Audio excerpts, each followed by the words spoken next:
यह कोई आम मंदिर नहीं है।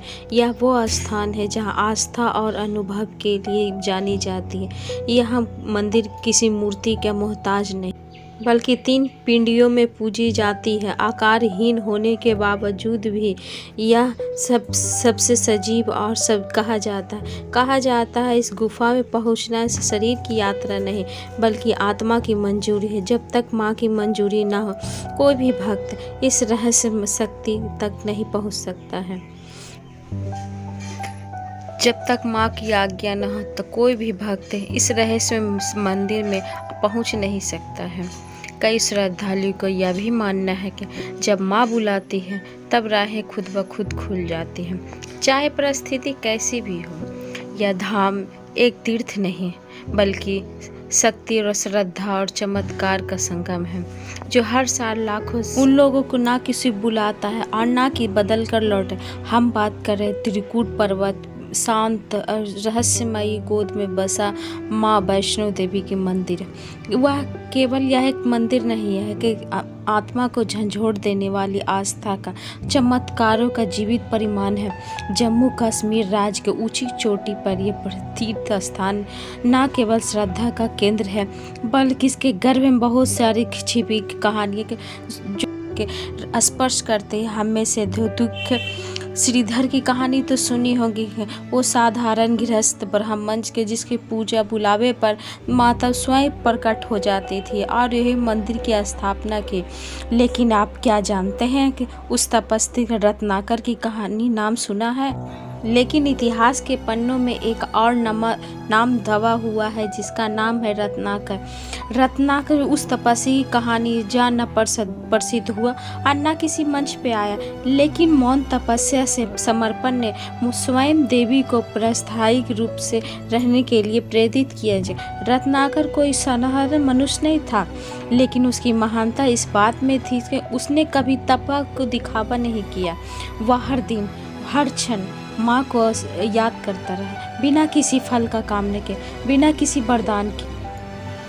उसकी भक्ति ना प्रदर्शन थी ना प्रार्थना, उसकी तो बस भक्ति निःशब्द था।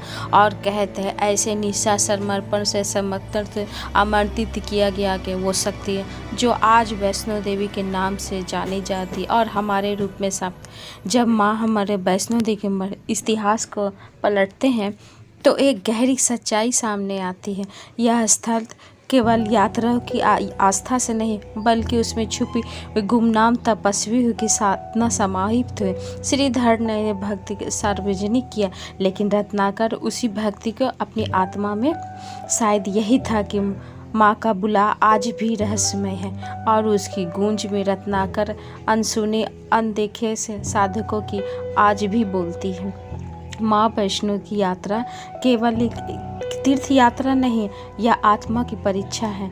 लेकिन इस परीक्षा के ऐसे 2 ऐसे स्थल हैं जो श्रद्धा और भक्ति और विश्वास के अनुभूति में बदल देती है। बालगंगा और चरण पादुका। बालगंगा वह स्थान है जहाँ माँ ने अपने धनुष से गंगा प्रवाहित की थी ताकि अपने पीछे चल रहे से भक्तों के प्यास बुझा सके। यह केवल जलधारा नहीं है, माँ की करुणा की सच्चाई प्रतीत है। चरण पादुका वही वह अद्भुत स्थल है जहाँ कहा जाता है कि कुछ पल विश्राम किया था। एक शिला पर पाँव का निशान पड़े हुए है और सुरक्षित है आज भी, और सुबह और शाम हवा कुछ भी मिटा नहीं सका है। क्या यह देवी की लीला है या विश्वास की अमृता? यह विचार आज भी लोगों के मन में है। कैसे युग बीत जाने के बाद भी वैसे ही है। क्या यह एक प्राकृतिक चमत्कार है या कोई दिव्य शक्ति है? कहा जाता है कि जब श्रद्धा सच्ची होती है तो काल भी उसकी रक्षा करता है। माँ वैष्णो की यह यात्रा के पैरों से नहीं, हृदय से होती है और उसकी सबसे गूंज उन गुमनामों के बोलते जिसे दुनिया नहीं जानती, लेकिन माँ जानती है। वैष्णो देवी की यात्रा केवल भक्ति की प्रतीक्षा नहीं और माँ की आस्था की परिपूर्ण क्रिया है। इस यात्रा का सबसे अंतिम यात्रा है भैरव बाबा के, जो त्रिकूट पर्वत की ऊंचाई पर स्थित है। वहाँ जहाँ से माँ का दर्शन से तृप्त नहीं होते जब तक भैरव बाबा का शीश न नवाया जाए। तब क्या पर आप जानते हैं, यह परंपरा एक धार्मिक रीति नहीं बल्कि एक गहरी की यात्रा और सीख है।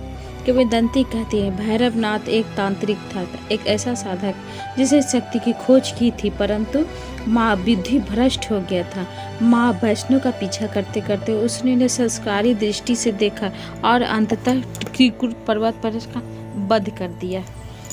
लेकिन वह क्षण था जिसने राक्षस को अमर बना दिया, क्योंकि माँ ने मारा नहीं बल्कि उनसे मोक्ष की प्राप्ति करा दी। उन्होंने कहा जब तक कोई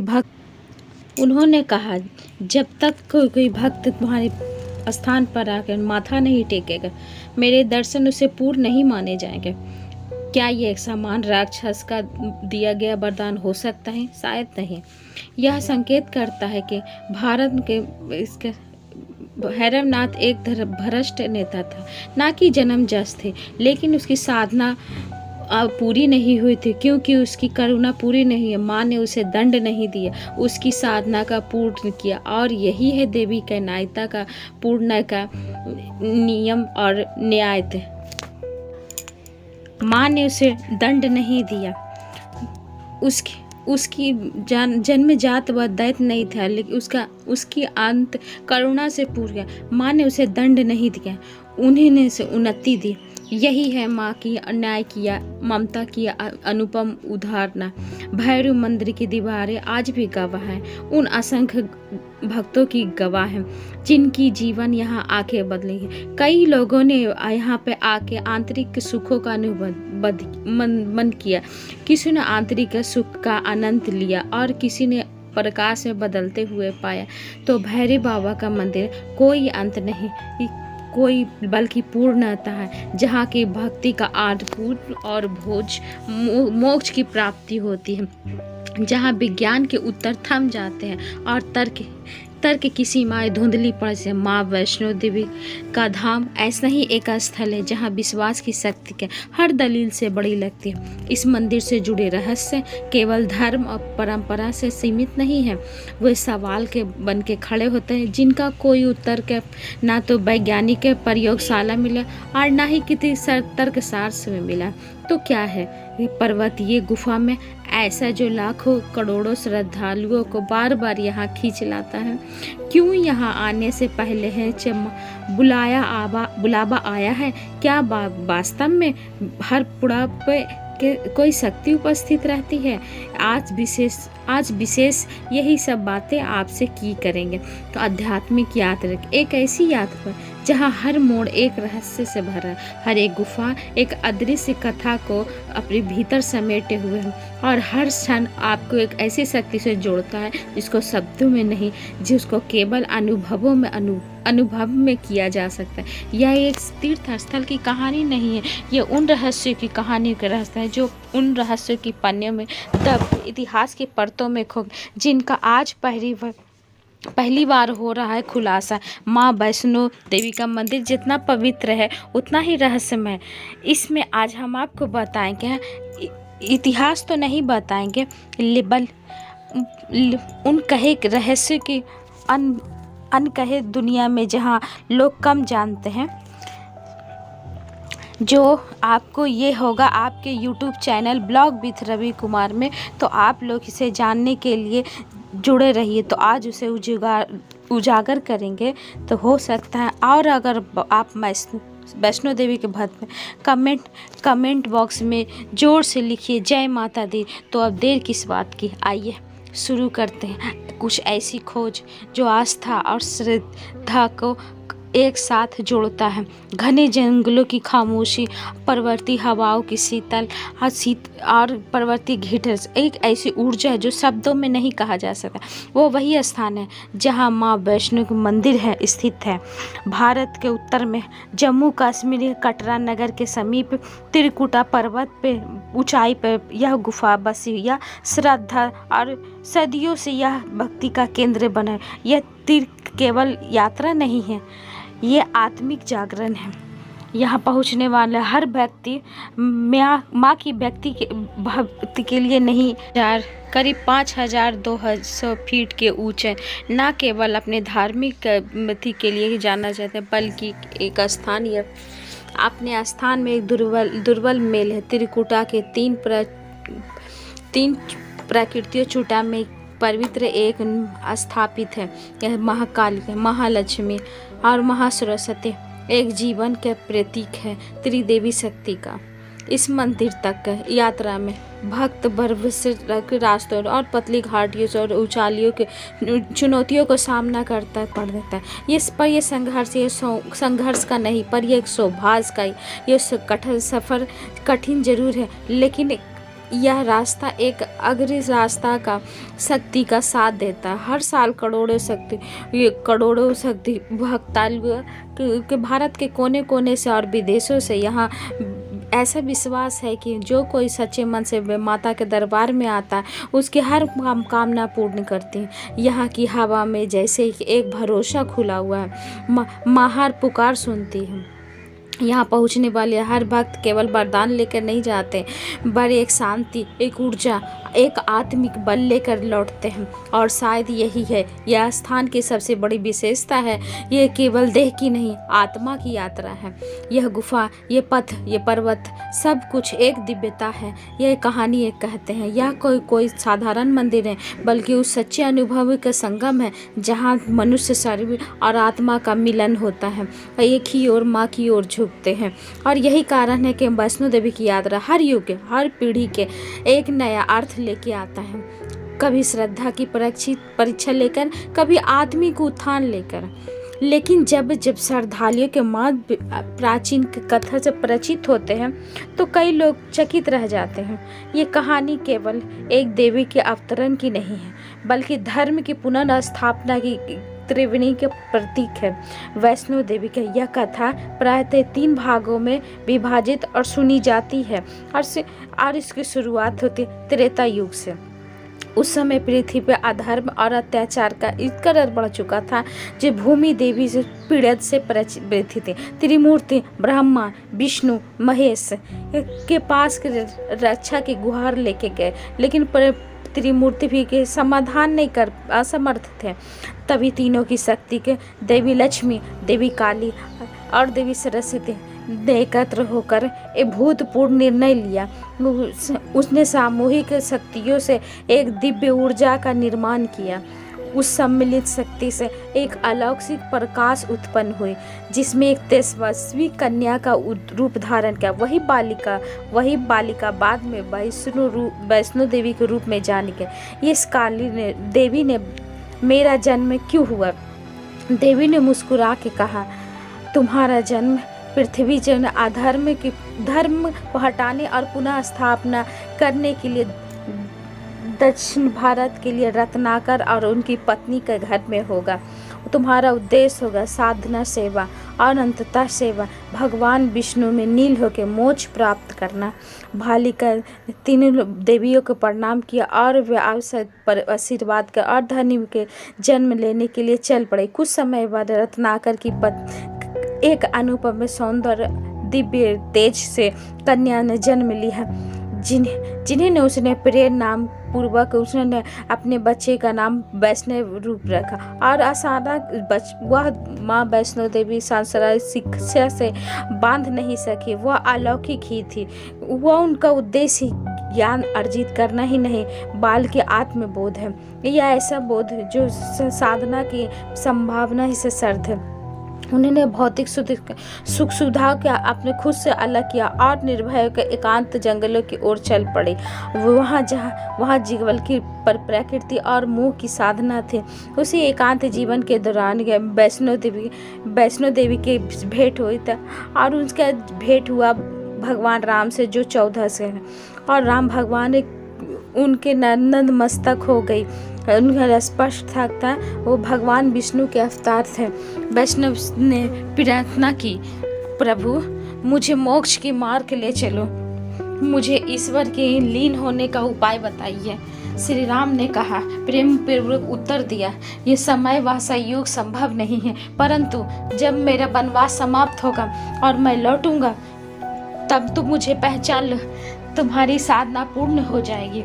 समय बीता, श्री राम ने जाके घर लौटे पर इस बार वैष्णो देवी की परीक्षा लेने के लिए उन्होंने एक वृद्ध का रूप धारण किया और वैष्णवी उन्हें पहचान नहीं गई। यह जानकर उन्हें बड़ा दुख हुआ। राम ने उसे मुस्कुराते हुए, तुमने मेरी परीक्षा में असफलता पाई हो, परंतु पर तुम्हारी भक्ति सच है। हमारा पुराना मिलन कलयुग में हो, जब मैं कल की अवतार लूँगा। तब श्री राम ने उत्तर दिशा में साधना स्थल के निर्देश दिया। उन्होंने कहा, उत्तर में त्रिकुटा नामक पर्वत है, तुम वहाँ पर जाके स्थान बनाओ। आने वाले युग तुम्हारा नाम अमर होगा। वह स्थान तीर्थ बनकर करोड़ों स्थानियों का श्रद्धालुओं का केंद्र होगा। श्री राम की यात्रा वैष्णवी ने यात्रा आरंभ किया। कठिन घाटियों, निर्जन वनों के और ऊंचे पर्वतों के लिए पार करते हुए वह अंततः त्रिकुटा की तलहटी पे पहुंचे। वहीं उन्होंने एक आश्रम की स्थापना की और साधना में नील हो गए। वर्षों युगों तक जब तक वह स्थान के स्वयं के देवता का प्रतीक न बना, धीरे धीरे वह से साधना की ख्याति दूर दूर तक फैल गई। भक्त कर उनके आने लगे। वे सभी दुखियों का ज़रूरतों को सहायता करते रहते, लेकिन वह अपने चमत्कारों का प्रदर्शन नहीं किया। समय बीतता गया, वह स्थान दिव्यता का प्रतीक बन गया। यही स्थल आज माता वैष्णो देवी का प्रतीक है, विश्व विख्यात है, जहाँ प्रतिवर्ष करोड़ों श्रद्धालु मनोकामनाएं लेकर आते हैं। समय बीतता गया और वैष्णवी के तपस्या का विख्याति बढ़ती गई और महान योगी गोरखनाथ तक जा पहुँचे। वह जानने के लिए उत्सुक हो कि क्या वह कन्या वास्तव उच्चतम धार्मिक चेतना तक पहुँच पाई है। इस जिज्ञासा से शांत करने के लिए उन्होंने सबसे विश्वसनीय शिष्य को भैरवनाथ को आश्रम में भेजा। भैरवनाथ ने वहाँ पहुँचे, छिपकर आश्रम का निरीक्षण किया। भैरव ने देखा कि वह साधारण कन्या नहीं थी। वह अकेले रहने के बावजूद भी वह धनुषवान के जैसे शस्त्र सूचित रहती थी। आश्रम में चारों ओर बांदर और एक सिंह रक्षा करते थे। वो जो दर्शाता था उसका कोई अलौकिक संबंध था। जैसे जैसे भरत ने देखा और उसे परखा, उसकी दृष्टि के और चकित हो गई। उसने उसे एक तौर तक पैसे पर्वत और वही दूसरी ओर भीतर संसारिक भीषण जाग उठी। धीरे धीरे उसकी श्रद्धा आकर्षण में बदल गए और वैष्णव का विवाह करने के लिए विरोध कर, पर ये पहला उसका गंभीर भ्रम था। वह देवी स्वरूप में वैष्णवी के एक सामान्य स्त्री समझ बैठा था। यही मोह और अज्ञानता उसे बड़े रहस्य का संघर्ष का कारण बना। समय बीतता गया और त्रिकुटा पर्वत पर कुछ दूरी पर हंसाली नामक गांव में श्रीधर नाम का एक ब्रह्म भक्त रहता था। संतान सुख वंचित श्रीधर माँ भगवती अनन्य भक्ति लीन रहता था और हर नवरात्रि पर और व्रत का कन्या पूजन करता था। एक बार नवरात्र के अवसर पर जो 9 कन्या को आमंत्रित कर रहे थे, तो एक दिव्य तेज वाली अनुपम सुंदरी वहाँ पे आ गई और वह कोई और नहीं स्वयं माता वैष्णो देवी थी, जो बालिका के रूप में प्रकट होती है। भोजन के बाद जहाँ सभी कन्याएं अपने घर लौट गई, वही वह बालिका वहीं पर रुक गई और श्रीधर से कहा, आप एक भव्य भंडारे का आयोजित करें और अधिक से अधिक लोगों को आमंत्रित करें। श्रीधर ने देवी की आज्ञा का पालन करते हुए गांव-गांव निमंत्रण भेजा। भंडारे में सभी लोग एकत्र हुए, जिनमें योगी गोरखनाथ और उसके प्रसिद्ध सिद्ध भैरवनाथ तभी श्रीधर के हाथ आके शुद्ध और स्वादिष्ट ब्राह्मण भोजन में परोसा, ताकि जैसे ब्राह्मण की किसी चीज़ की कमी है। तभी भैरवनाथ ने मांग करती कि देवी ने शांत से स्वभाव से मांस मदिरा कहाँ से लाया गया क्या, और शुद्रता तब का प्रतीक है। यहाँ सात्विक भोजन किया जाता है। परंतु भैरव ने अपनी जीत पे अड़ा रहा और अपनी गलत मनसा प्रकट कर दी। देवी ने उसके विचारों के जानकर और तुरंत वायु का रूप त्रिकुटा पर्वत पर पहुँच गए। भैरवनाथ भी उसके पीछे पीछे चल पड़ा। माता की रक्षा के लिए पवन पुत्र हनुमान भी साथ हो गए। जब रास्ते में हनुमान प्यास लगी तो माता ने धनुष से एक बाण चलाया, एक जलदार फूट पड़ी। और तो ये वीडियो यहीं तक कि मैं बता रही हूँ। अगले पार्ट के लिए आप लोग प्लीज़ इंतज़ार कीजिएगा और कमेंट में जय माता दी ज़रूर लिखिएगा। मैं आपको नेक्स्ट पार्ट में पार्ट 2 और त्रेता युग की कहानी के लिए ज़रूर से ज़रूर बताऊँगी। प्लीज़ लाइक और सब्सक्राइब कीजिएगा। धन्यवाद।